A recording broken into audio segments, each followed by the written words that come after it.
మేము వాసవి మహిళా మండలి తరఫున చైల్డ్ మ్యారేజ్ దాని మీద పనిచేస్తున్నాము. అందులో భాగంగానే ఈరోజు డిఎల్ఎస్ఏ నుంచి అలాగే women and child welfare department కూడా వచ్చి ఉన్నారు, డిసిపి యూనిట్ నుంచి. సో ఏంటంటే ఈ బాల్య వివాహాలు చేయటం వల్ల చాలా నష్టాలు ఉన్నాయి అనే దాని మీద అవగాహన కలగజేయడానికి ఈరోజు women and child welfare department ministry department వాళ్ళు ఏంటంటే ఈరోజు స్పెషల్గా ఒక డే అనేది ఇనాగ్రేట్ చేశారనమాట. బాల్య వివాహాలు ఎక్కువగా అవుతున్నాయి, వాటిని అరికట్టాలి దేశంలో మొత్తంలో అని కూడా అని చెప్పేసి ఈరోజు క్యాంపెయిన్ అనేది స్టార్ట్ చేయడం జరిగింది. సో అందులో భాగంగానే ఈరోజు మీ స్కూల్కు వచ్చి మీకు అవగాహన కలుగజేయటంలో మాకందరికీ సహకరించిన హెచ్ఎం గారు కానీ స్కూల్ యాజమాన్యం వాళ్ళందరికీ కూడా మేము ధన్యవాదాలు తెలియజేసుకుంటున్నాము.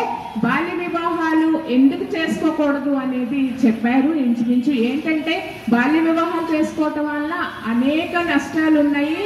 దాని మీద అవగాహన కలుగజేయటంలో భాగంగా ఈరోజు ఏంటి, చిన్న వయసులోనే వివాహం చేసుకోవటం వల్ల చిన్న వయసులో వివాహం చేసుకుంటారు. చేసుకున్న వెంబటే ఒకవేళ ఇంట్లో వాళ్ళు చిన్న వయసులో అసలు చేసుకోకూడదు, కానీ చేసుకున్నట్లయితే ప్రెగ్నెన్సీ వస్తే కనుక పుట్టిన బిడ్డకు కానీ అలాగే తల్లికి కానీ శిశు మరణాలు మాతృమరణాలు రేటు అనేది ఎక్కువగా ఉంటుంది అనేది ఒకటి. అలాగే ఇందాక చెప్పుకున్నట్టు మెదడు అనేది ఎదగకపోవటం వల్ల సరి అయిన ఏమి నిర్ణయాలు తీసుకునే కెపాసిటీ అనేది ఉండదు అనమాట చిన్న వయసులోనే వివాహం చేసుకోవటం వల్ల.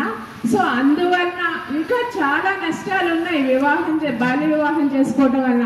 ఎప్పుడైతే నిర్ణయాధికారం కానీ కెపాసిటీస్ కానీ లేకపోవటం వల్ల చిన్న వయసులోనే ఇద్దరు కూడా గొడవలు పడటం, పెళ్ళిళ్ళు చేసుకొని వెమ్మటే మళ్ళీ డిస్ప్యూట్స్ అనేవి ఎక్కువ అవుతున్నాయి అనమాట. వెమ్మటే చేసేసుకుంటున్నారు చిన్న వయసులోనే, ఒక 6 నెలల్లోనే డైవర్స్ రేటు అనేది ఎక్కువగా కనిపిస్తూ ఉంది. కాబట్టి ఈ చైల్డ్ మ్యారేజెస్ అనేది చేయకూడదు అనేది గవర్నమెంట్ వాళ్ళు అన్ని చోట్ల కూడా అవగాహన కార్యక్రమాలు అనేది స్టార్ట్ చేశారు. అందులో భాగంగా ఈ రోజే ఈ డే అనేది స్టార్ట్ చేసుకోవడం జరుగుతుంది. కాబట్టి దీని మీద అవగాహన కలగజేయడానికి ఉమెన్ అండ్ చైల్డ్ వెల్ఫేర్ నుంచి జాన్సన్ గారు వచ్చి ఉన్నారు. ఆయన కూడా మీతో ఈ విషయాల గురించి ఇంకా మాట్లాడతారు. నాకు ఈ అవకాశం ఇచ్చినందుకు ధన్యవాదాలు.